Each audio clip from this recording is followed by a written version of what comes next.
अस्सलाम वालेकुम। सुबह बखैर। मेरा नाम मिस शाज़िया ख़ान है और मैं मामा मोंटेसरी स्कूल में उर्दू की तदरीस के फ़राइज़ सर अंजाम देती हूँ।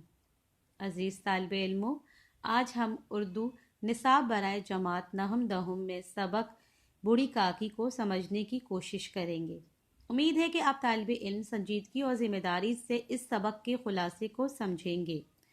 सबक बूढ़ी काकी के मुसन्निफ़ मुंशी प्रेमचंद हैं। मुंशी प्रेमचंद ने ये तहरीर बहुत खूबसूरती के साथ लिखी है। मुंशी प्रेमचंद का असल नाम धनपत राय है। आप ज़िला बनारस के एक गांव में पैदा हुए। आपने अपने उर्दू और फ़ारसी की तालीम एक मौलवी से हासिल की, जबकि अंग्रेज़ी तालीम बनारस में हासिल की।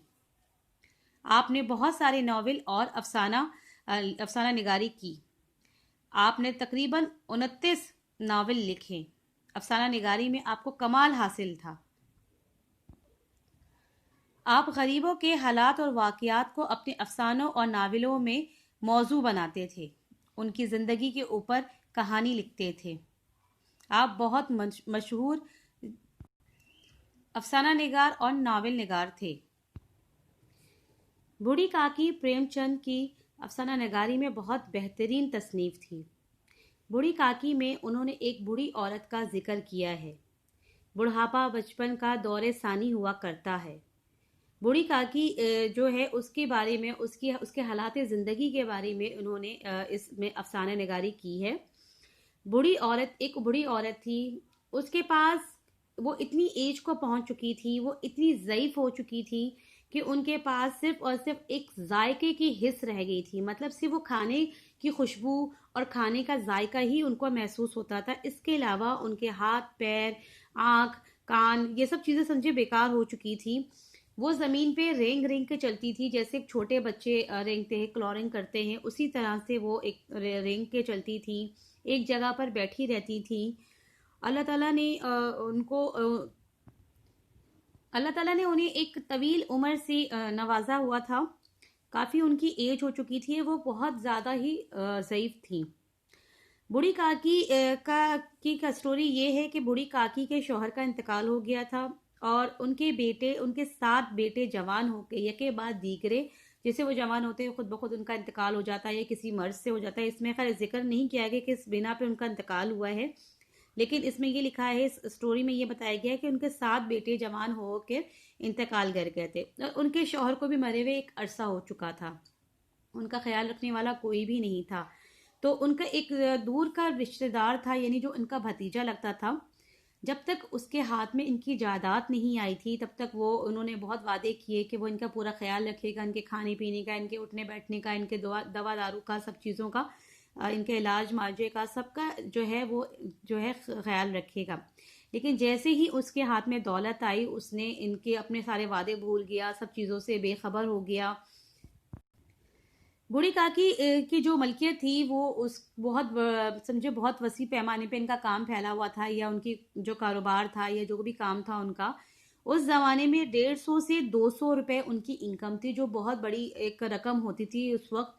जो 150 से 200 की रकम इसमें बताई जा रही है वो उस जमाने में मतलब बहुत ज्यादा ये बड़ी रकम होती थी। और बूढ़ी काकी इतना मतलब जायदाद होने के बावजूद, इतने पैसे होने के बावजूद भी खाने उनको वक्त पर ना खाना मिलता था, ना उन्हें पेट भर के खाना दिया जाता था। और बुधराम जो कि उनका यानी कि भतीजा था, वो वैसे तो अच्छा आदमी था, लेकिन जाहिर सी बात है पैसे खर्च करना वो नहीं चाहता था। और वो उसकी जो नेकी थी वो उसको इस चीज़ पे दबाती थी कि भाई अब क्यों पैसे खर्च करना या कुछ भी करना। बुधराम के जो बच्चे थे उसमें उसकी एक बेटी थी जो जिसका नाम लाडली था। लाडली अपने दोनों भाइयों के खौफ से, मतलब जो उसको हिस्से में खाना मिलता था या मिठाई मिलती थी या कोई अच्छी चीज़ मिलती थी जो उसके भाई उसे छीन लेते थे, तो वो छुप कर जो है वो बूढ़ी काकी के कमरे में बैठती थी और वो खाती थी। और वो बूढ़ी काकी का भी बहुत ख्याल रखती थी और उनको मतलब उनका उनके पास बैठना, उनको अपनी चीज़ें खिलाना, जो भी चीज़ खुद खाती थी उनके साथ बैठ के बातें करना, वो उनसे बहुत ज़्यादा मोहब्बत करती थी, उनसे बहुत ज़्यादा उनसियत रखती थी।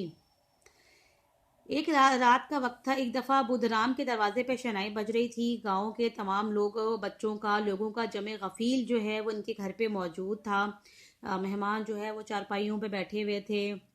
नाइयों ने टिकिया लगाई हुई थी। बुधराम के लड़के सुखराम का तिलक आया था। ये उसी का जश्न था। ये एक जो बेसिकली ये एक हिंदू फैमिली के बारे में बता रहे हैं जो यानी कि हिंदुआना वो है। और उसकी जो बीवी थी बुधराम की बीवी, उसका नाम है रूपा। रूपा जो है वो बूढ़ी काकी का बिल्कुल भी ख्याल नहीं रखती थी। और वो बूढ़ी काकी को मतलब हर वक्त झड़कती रहती थी हर बात पे। और आज इनके घर में एक दावत था और दावत का समा था। और जो रूपा थी वो भी काफ़ी मसरूफ़ थी। बूढ़ी काकी जो है वो अंधेरी कोठरी में बैठी हुई थी। उन्हें एक लज्जत आमेज खुशबू आई और उन्होंने वो बिल्कुल बेताब हो गई और सोचने लगी ये जो गर्मा गर्म पूरियाँ बन रही है तो वो पूरियाँ कैसी होंगी, मैं उनको हाथ में लूंगी तो वो मतलब किस तरह खाएंगे। वो लाल लाल पूरियाँ जो है वो गर्म हो रही होंगी, पक रही होंगी। कचौरियों में अजवाइन और इलायची की महक उनको आने लग गई थी, क्योंकि उनके पास सारी हिस्स खत्म हो चुकी थी। सिर्फ उन्हें जबान की हिस्स यानी कि जबान का जो जायका जो था ना, सिर्फ वही उनको उनको यानी कि उनके जीने की वजह थी और उनको वही चीज़ें चाहिए थी। यानी वो खाना खाना चाहती थी। और उनकी कोई ज़िद अगर पूरी नहीं होती थी तो वो बच्चों की तरह, जैसे बच्चे रोते हैं, नाला करते हैं, अपनी ज़िद मनवाने की कोशिश करते हैं, ज़रा ज़रा सी बात पे नाराज़ हो जाते हैं, तो बूढ़ी काकी भी बिल्कुल वैसी ही हो गई थी और वो इसी तरह से करती थी। बूढ़ी काकी को जब बहुत ज़्यादा परेशानी हुई कि भाई अब उनके दिमाग में भी ये बात चल रही थी कि अगर पूरियाँ ख़त्म हो गई और सारे मेहमान खा गए तो मैं क्या खाऊंगी। और उसकी खुशबू ने इन्हें इतना बेचैन कर दिया था कि वो पूरियों की खुशबू की वजह से मतलब अपने कमरे से, अपने कोठरी से बाहर निकली और वो गर्मा गर्म खुशबू मतलब पूरियों की खुशबू सूंघते हुए और वो जो कढ़ाई के पास आ गई, घसीटती हुई अपने आप को किसी तरह बहुत मुश्किल से वो चौखट तक उतरी, धीरे धीरे रेंगती हुई कढ़ाई के पास आ गई और आके वहां बैठ गई। यानी कि जब तिलक चल रहा था तो रूपा जो थी, जो उस घर में जो मालकिन की हैसियत से रह रही थी, रूपा जो है वो खुद अकेली औरत थी। जंजलाती फिर रही थी, कुर्ती फिर रही थी। गुस्सा जो है वो बाहर निकलने का मौका नहीं पा रहा था कि खौफ से उसका ये था कि कहीं ऐसा ना मैं गुस्सा करूं तो पड़ोसने मेरी सुन, जो हमसाए औरतें आई हुई थी वो सुन लेंगी, या फिर कोई बाहर जो मर्द मर्द बैठे हुए हैं वो सुन लेंगे। तो वो खामोशी के साथ काम करते चली जा रही थी। एक बार कभी इधर, एक बार उधर, मेहमान अलग सवाल जवाब कर रहे हैं, शौहर अलग कभी कुछ मांग रहा है, कभी कोई कुछ मांग रहा है, तो कभी कोई ठंडाई मांगता है, कभी कुछ मांगता है। तो वो उसी काम में मतलब अफरा तफरी में लगी हुई थी, क्योंकि मेहमानों की बहुत ज़्यादा, एक मेहमान जो है वो जमे खफील की सूरत में उनके घर में मौजूद थे। इतने में जब उनकी नजर बूढ़ी काकी के ऊपर पड़ी तो वो गुस्से से बिल्कुल तिलमिला गई। उन्होंने ना पड़ोसियों का, ना हमसायों का, किसी का कोई भी यानी कि ये नहीं रखा कि लोग क्या कहेंगे, कि मैं इस बूढ़ी औरत को किस तरह से डांट रही हूँ और उसी के ही पैसों पे राज कर रही हूँ और उन्हीं को आंखें दिखा रही हूँ। उसने कुछ नहीं सोचा। उसने, जो वो इतनी थकी हुई थी, जो इतना जंजलाई हुई थी, तो उसने अपना सारा गुस्सा उस बूढ़ी काकी के ऊपर निकाल दिया।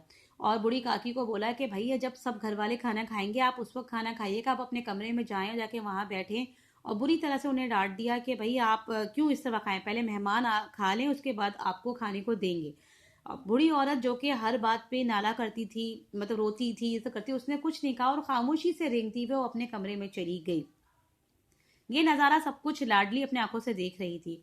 उसको वो क्योंकि बूढ़ी काकी से बहुत ज़्यादा प्यार करती थी, तो उसने बूढ़ी काकी के लिए चंद पुरियां अपनी जो यानी कि गुड़िया के जो, उसकी जो गुड़िया की पिटारी थी, यानी कि जिसमें वो अपनी गुड़िया रखा करती थी, उस पिटारी में उसने जो है वो चंद पुरियां जो है वो काकी के लिए, बूढ़ी काकी के लिए रख दी थी। और लेकिन वो अपनी माँ के डर से, उसके खौफ से उस कमरे में नहीं जा रही थी कि माँ कहीं उसको ऐसा नहीं हो कि डांटे, उसे मारे या उसे कुछ कहे। तो वो अपनी माँ के सोने का इंतजार कर रही थी। रात के 11 बज चुके थे। रूपा आंगन में सो रही थी। लाडली की आंखों में नींद ही नहीं थी, क्योंकि वो चाहती थी कि वो काकी को पूरियां खिलाए। खिलाने की खुशी जो है ना वो उसे सोने नहीं दे रही थी। और वो बहुत ज़्यादा बेचैन थी कि जिस तरह से माँ सोए, माँ नींद में गाफिल हो जाए तो मैं जाके बूढ़ी काकी को वो पूरियां खिलाऊं। और जैसे ही उसे महसूस हुआ कि माँ सो चुकी है तो वो मतलब अंधेरे से खौफजदा भी थी। तो लेकिन उसके साथ उसका कुत्ता उठ गया था, तो वो अपने कुत्ते के हमरा मतलब वो बूढ़ी काकी के कमरे में गई और उनको उठाया और उनसे कहा कि मैं आपके लिए खाने को लाई हूँ। बूढ़ी काकी ने जब खाना शुरू किया, ज़ाहिर है वो बिल्कुल भूखी थी और बहुत बेचैन हो रही थी। तो पूरियाँ ज़्यादा नहीं थी जितनी उनको भूख थी। तो उन्होंने 2 या 3 पूरियाँ थी जो उन्होंने खाई, और उसके बाद फिर लाडली ने बोला आपका पेट भर गया? तो उन्होंने कहा नहीं, मेरा पेट नहीं भरा है।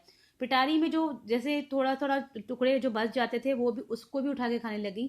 फिर उन्होंने लाडली से कहा कि जहाँ पे बर्तन रखे हुए हैं मुझे वहाँ ले चलो, और मैं जो हूँ वो, यानी कि जो बचा हुआ होगा वो खा लूंगी।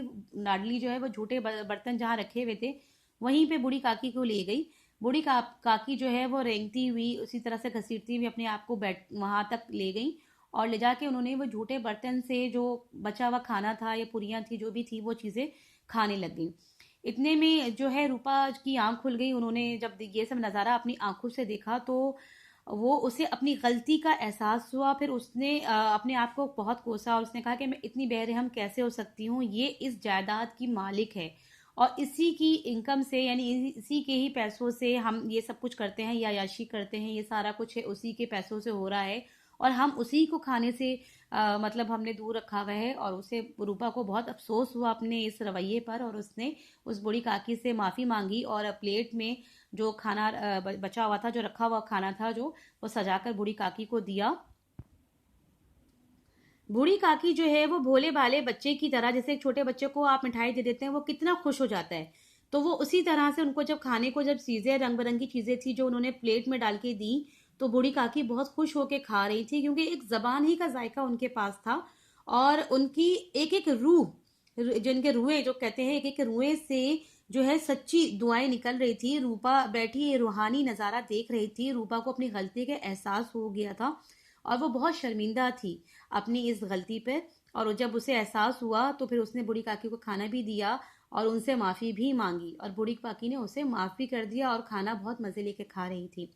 ये एक जो है वो सच्ची कहानी है, और ये अफसाना जो है वो प्रेमचंद ने मतलब लिखा है, जो वो जो है गरीबों की ज़िंदगी के, यानी कि जो हालात होते हैं उस पर लिखते थे। उम्मीद है बच्चों आप लोगों को इस सबक का ये खुलासा समझ में आ गया होगा। आप लोगों ने अपने जो है कॉपी में कोई भी फर्स्ट टर्म, सेकंड टर्म कुछ भी लिखने की, फाइनल टर्म, मिड टर्म लिखने की जरूरत नहीं। जो सीक्वेंस में आपका काम चल रहा था ये आपने उसी सीक्वेंस से ही काम करना है। इसमें आपने जैसा टाइटल पेज बनाया, इस सबल के जितने भी मुश्किल अल्फाज यानी कि जो अल्फाज मायने हैं, जो कि आपके सफ़ा नंबर 193 यानी 193 और 194 में मौजूद है। इसके अल्फाज मायने, इसमें से कोई भी आप 10 अल्फाज मायने कर लीजिएगा जो आपको इजी लगे। आप उसके अल्फाज मायने कर लीजिए इस बुक में जितने भी आपको दिए हुए हैं, या फिर शुरू के 10 अल्फाज मायने आप अपनी कॉपी में तहरीर कर लीजिएगा।